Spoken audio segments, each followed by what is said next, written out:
Hey everyone, this is Turd Flinging Monkey, and I'm going to be doing a response video to a response video by Mr. Dapperton to an old TFM show clip where I was asked about Ancapistan. So before I get started, I'm subscribed to Mr. Dapperton. I like his stuff. I support anarcho-capitalism in theory. I think it's a generally good idea.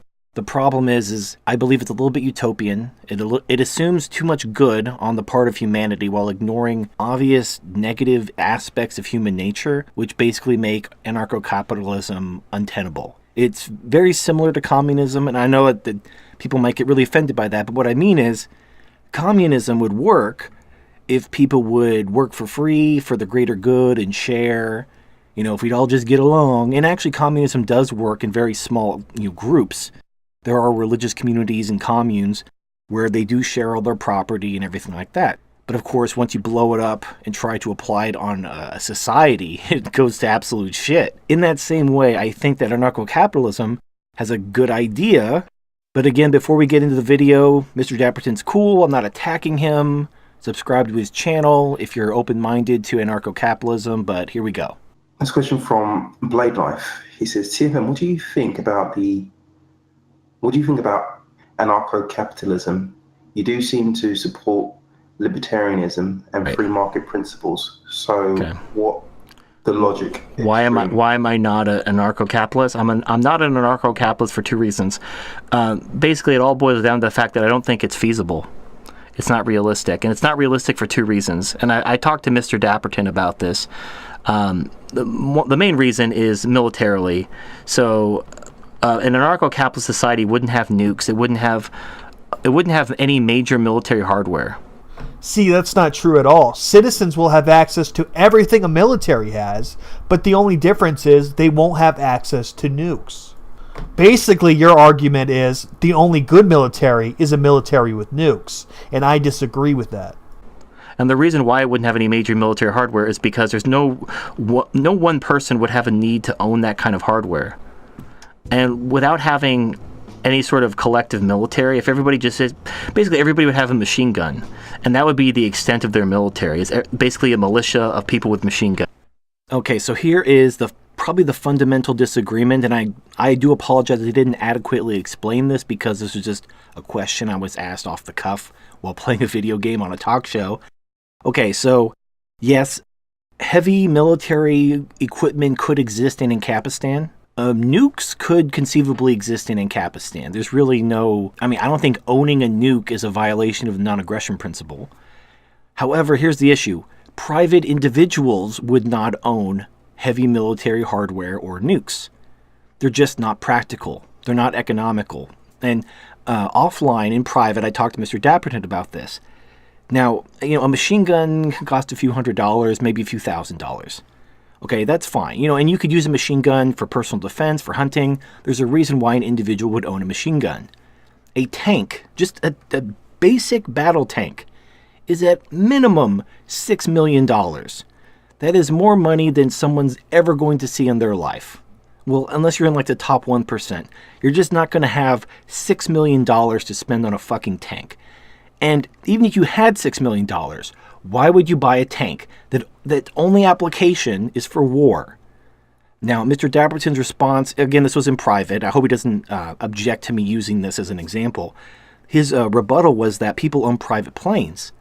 And of course, planes have a military application. You have fighter jets and bombers and so forth. But people own private planes for their transportation utility. They don't own private bombers and fighter jets. They own private planes. Now, of course, a private plane could be converted into a bomber or a fighter jet, and conceivably, but things like tanks, striker vehicles, things that are basically just military vehicles and equipment, they have no use. They have no utility outside of their use as a military, application. And their exorbitant cost means that just nobody's going to buy them. There's no reason for an individual to spend that much money on something that they're probably never going to use. The average response, again, we're going back to human nature, observable reality, as opposed to principles and, feel-good things. When people are threatened, they usually just flee. When Ancapistan is being invaded, people are just going to leave. They're going to try to, seek refuge in another country, or they're just going to go into hiding. They're not going to spend $6 million on a tank and just hope enough people also spend $6 million on a tank and then form some kind of tank battalion to go defend Ancapistan. It's just not going to happen. People just, even if you had that kind of money, you're not going to buy a tank with it. You're just not. There might be a very small number of like tinfoil hat wearing people who buy a tank, who become so rich that they actually want to buy a tank for some reason. But you wouldn't be able to field a brigade with those numbers. Even with millions of people in Ancapistan, you're just not going to have any heavy, armored brigades in Ancapistan. It's just not going to happen.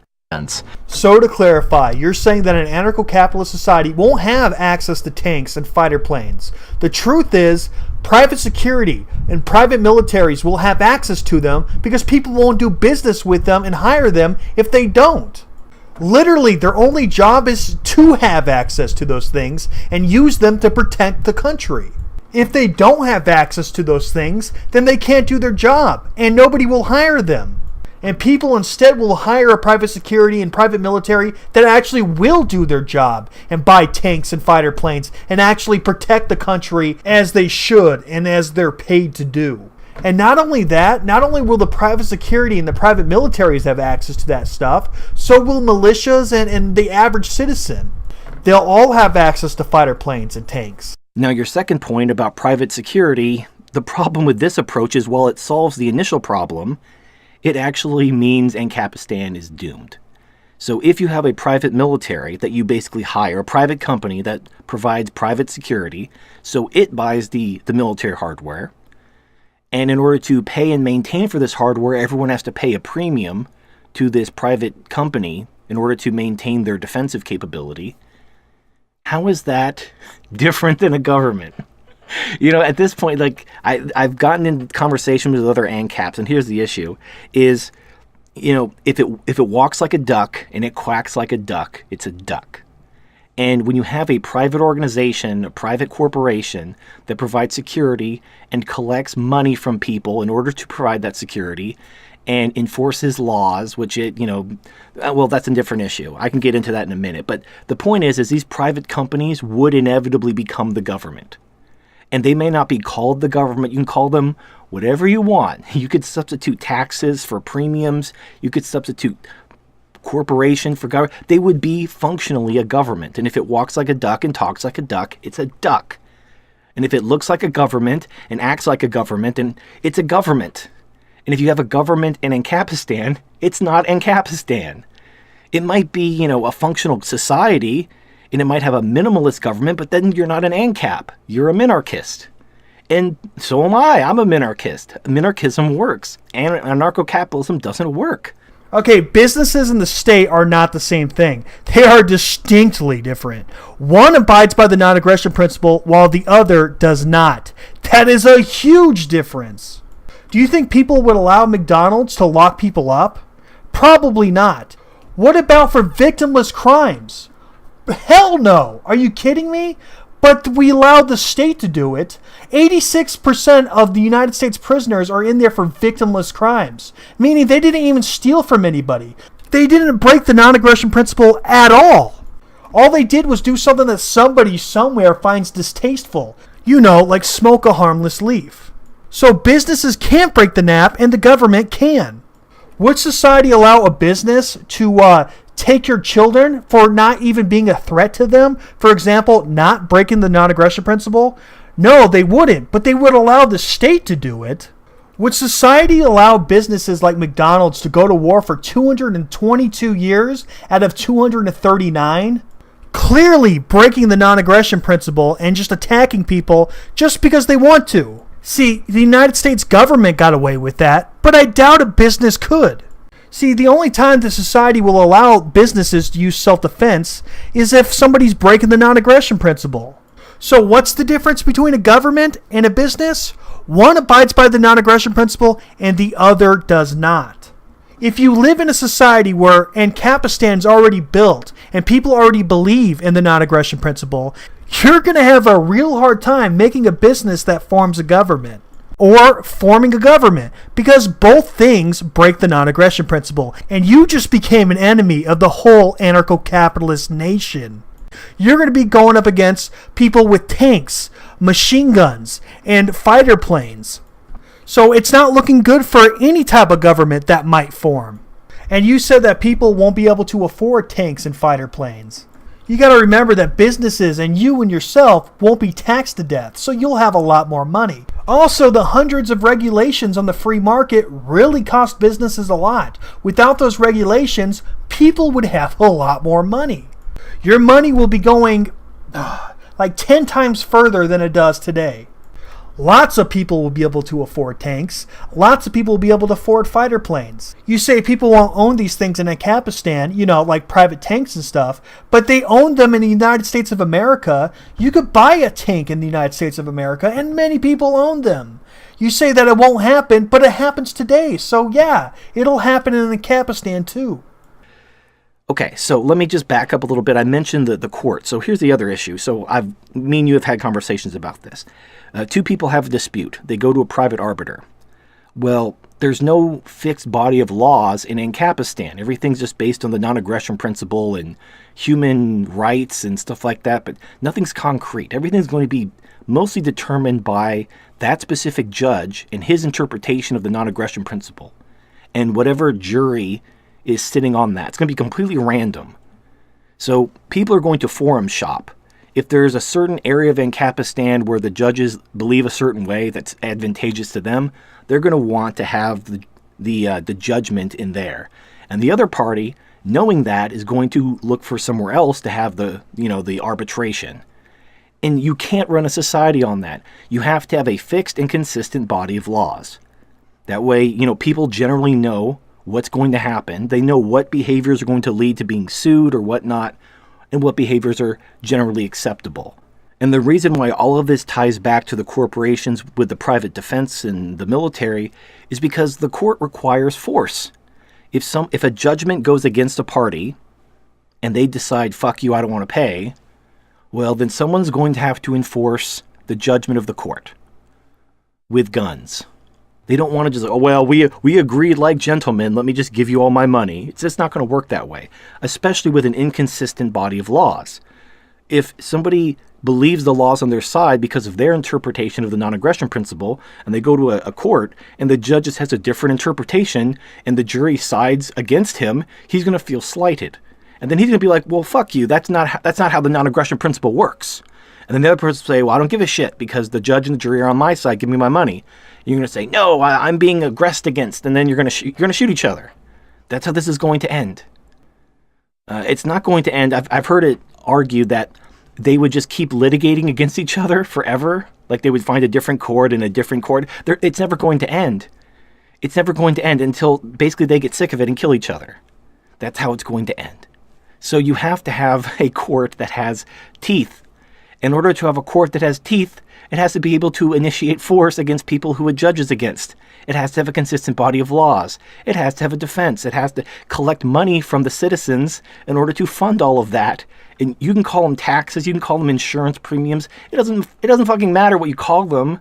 If it looks like a duck and it quacks like a duck, it's a duck. What you have is a government. Sorry. Okay, the judges and the jury are just trying to uphold the non-aggression principle and natural law. They're going to do their best to uphold those laws. So it's not like a bunch of different laws for a bunch of different places, right? It's the same across the board. Now, when something iffy comes up, something that's hard to determine, something that could go one way or another. Now, it'll be hard for them to come up with a decision, but once they do, this will be publicized, and people will know from there on out, across the entire nation of Ancapistan, how that particular situation will be handled from here on out. It won't be just true in that courthouse, but across the board in Ancapistan. And if the trial is unjust and the populace doesn't like how that court case went, obviously there could be a retrial. Now you may say, oh, that can't work. Well, it works in America. For example, the Trayvon Martin case was really important for stand your ground laws. But nobody knew how it was going to go. But once they decided, they knew that's how all similar stand your ground court cases are going to be handled. So what does this mean? That means the laws won't be different in different areas. They'll be the same across the board, across the entire Ancapistan.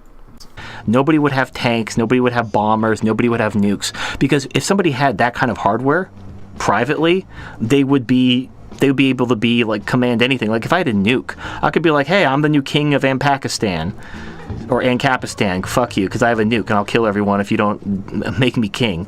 So nobody can have a nuke, nobody can have any serious military hardware. The reason why there's no nukes in Ancapistan is because there's no way to use a nuke without violating the non-aggression principle. There will always be innocent casualties when you use a nuke, breaking the NAP, breaking the non-aggression principle, which makes it the only banned item in Ancapistan. No nuke, but serious military hardware? Yes. You know what a culture is, right? It's a group of people that believe in the same thing. Everybody in Ancapistan believe in the same thing. They're a culture of liberty and freedom. They believe in personal responsibility and that they should defend themselves. These are the type of people that will carry a gun and defend themselves. These are the type of people that are not afraid to pay for private security and private military because they believe in personal responsibility. Now, if I were to build in Ancapistan, I wouldn't make it without at least 10 million people, right? I think that's the bare minimum. Now, I really doubt a business of 1,000 people are going to take over 10 million people. I just really doubt it. Now, you also claim that a country will take over Ancapistan. Well, the biggest military on Earth by far, which is the United States of America, only has 2 million people in their military. And Ancapistan, of 10 million people, will have a way bigger defense because the whole population is the defense. On top of that, so is the private security and private militaries that they hire, which may or may not be out of country. So to put it in perspective, half of Ancapistan will fight. That's 50%. That's 5 million people. That sure as hell beats 2 million. If Ancapistan starts off with 10 million people, as I say it should, they're going to have one of the strongest defenses on the planet. So no, Ancapistan won't be in danger by a country taking it over, nor a business. Also, you forget that countries have allies. The United States might be an ally of Ancapistan and might protect it. There is bound to be some big countries that will protect it, as they believe in the freedom that it represents. So to be clear, if you attack Ancapistan, you're not just going to war with Ancapistan, you're going to war with several countries. And I also like to bring up the fact that everybody thinks if you don't have the strongest military on the world, you're just going to be taken over. Not every country needs a military stronger than the United States of America. Trust me when I say this, there's plenty of countries that don't, and they get along just fine. But luckily for Ancapistan, they will have one of the strongest militaries, but they don't even need it. And so the entire military would be made up entirely of private citizens with machine guns forming a militia, which isn't going to hold its own against any sort of modern military unless they extremely overwhelm them with numbers. Now, Mr. Dapperton's response to that is, oh, there's going to be like, even if only 10% of the people join the military, that's like millions and millions of people with machine guns, and they'd be able to swarm all these military bunkers. Okay, this brings us to my second problem. Ancapistan, just like freedom in general, requires personal responsibility. In order to have Ancapistan, you would have to have millions of people who embrace responsibility and reject free shit, who are not willing to trade their freedom for security. And that is not human nature, especially with women. Okay, look at it this way. There's hundreds of millions of people that embrace God through Christianity. Why couldn't there be at least 10 million people that embrace personal responsibility? I think it's possible. Okay, so this argument is pretty cut and dry. Basically what you're arguing is that through education, possibly even indoctrination, we can get people to embrace personal responsibility. But again, that goes against human nature. You could get people to believe a religion, but it doesn't matter. It really doesn't matter. I mean, and most people, they aren't that religious. If you live in a majority Christian country, everybody goes to church and everybody, celebrates Christmas. But most of those people don't actually live their own religion. They just do it because that's what's culturally expected of them, or because of the benefits of the community. They don't actually, they're not saved or born again or any of that shit. When you're talking about personal responsibility, it's intimately personal. You can't, Yeah, you can have a society which glorifies personal responsibility. And in fact, I advocate such a society. I advocate a society where rights and responsibilities are tied. So if you want rights, you need to demonstrate responsibility correspondent with those rights. Now, I could go into more detail, but unfortunately, all that requires a government. In an anarcho-capitalist society, it's eventually going to descend into mob rule. And let me explain exactly how Ancapistan ends, even if it's not invaded, even if the private companies which do all the defense and everything don't just simply become governments. Here's what's going to happen. Ancapistan, because they have a free market economy, they're going to become very wealthy. The standard of living is going to become very high. And again, this is assuming they don't just murder each other in the street. There's actually, like, let's say, best case scenario, there's peace and prosperity and everybody's shaking hands and working together. It's every, utopian fantasy come true. So Ancapistan becomes very wealthy. Here's the problem. As the standard of living goes up and as mortality goes down, losers who are generally weeded out of the population in any sort of harsh environment survive. But they're still losers. In a capitalist economy, there's fierce competition, and the losers lose. And unfortunately, because they're kept alive through the high standard of living and, modern medicine and so forth, they eventually are going to become the majority. And the reason why is very simple. It's very hard to make a winner. You need a combination of good genes, good environment, good work ethic. There's too many variables. And if one of those variables are off, you're going to have a loser. So the losers in any situation are going to outnumber the winners. So in Ancapistan, as your population grows over time, maybe in a couple generations, assuming nothing else happens, we're assuming a closed system, no invasion, no coup, just everyone getting along and trading, eventually the population is going to become majority loser. And the losers are going to impose socialism. Why? Because they can't compete. They're going to look at capitalism and the free market and they're going to say, it's not fair, me, my vagina. And they're going to demand that the government redistribute the fruits of the labor of the winners to them. That's what happens every single time. So Ancapistan is going to have a civil war. Probably every couple generations. There's going to be like the purge. You're going to have to basically purge the poor. Every couple generations, you're going to have to go out and you're going to have to murder the lower class so that they don't outnumber you and create a government. Now, if you're willing to do that, okay, that could work. But these are your families. These are your children, your neighbors. These aren't like invaders. These are your own citizens. And you're just murdering them. So, you're... So, I don't know. Now, here's the thing. If you have a government, these people can be more or less mollified, where they can use the power of, their speech and their vote to kind of keep them from turning immediately to violence. Because without any sort of, a release valve to make their voice heard, they're just going to turn to violence. This is why, the UN, even though it's a whole huge piece of shit, it gives a lot of countries the illusion that they can stand up against superpowers like the United States. So they write their strongly worded letters, we laugh at them and wipe our ass, we move on with our day, but they feel better, right? So having a government which gives these dipshits the illusion that they have a voice is actually good for society because it keeps the purge from becoming necessary. As you know, the only way a monopoly could form in a free market is if government made it, right? So we're not going to have a government, though. So there's going to be no monopolies, meaning there's not going to be this huge difference between the rich and the poor. There's going to be a super healthy middle class and not much else. You say we have to purge the poor, but there will be no poor to purge.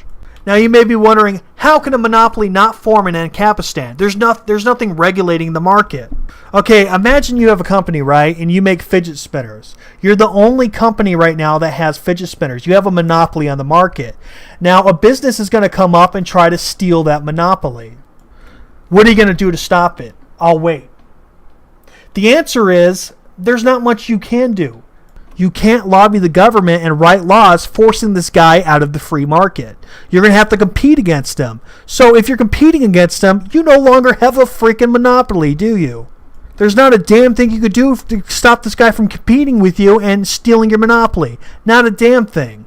Now you may say, well, I'm going to be like a government, and I'm just going to kill him. You'll be breaking the non-aggression principle, and you'll be killed by the whole society. Now you may say, oh, well, I would just buy the competition. Well, if you're buying off all the competition, you're just encouraging freaking businesses to compete against you. You're basically saying, come compete against me, steal my monopoly, make billions. If you don't, I'll buy you off, and you'll make millions. No matter what, you'll win. That's what you're telling the competition. You buy a couple of these businesses off, you're going to be bankrupt pretty damn quick. So there's no way to keep and maintain a monopoly in Ancapistan. There just isn't. With that said, there's no poor. Okay, and in Ancapistan, there's going to be no welfare, right? You're going to have huge personal responsibility, and you're going to have to take care of yourself. Socialists are not going to want to live there. They're going to move immediately. The only people that will be left is people that believe in personal responsibility and liberty. The exact type of people we want in Ancapistan. And again, there's no poor to purge. So that's my response to your response to my response to a question I was asked on a talk show many months ago. I hope you enjoyed it as much as I did. So, this is Turd Flinging Monkey. Thank you for watching. Subscribe to Mr. Dapperton, and I'll see you next time.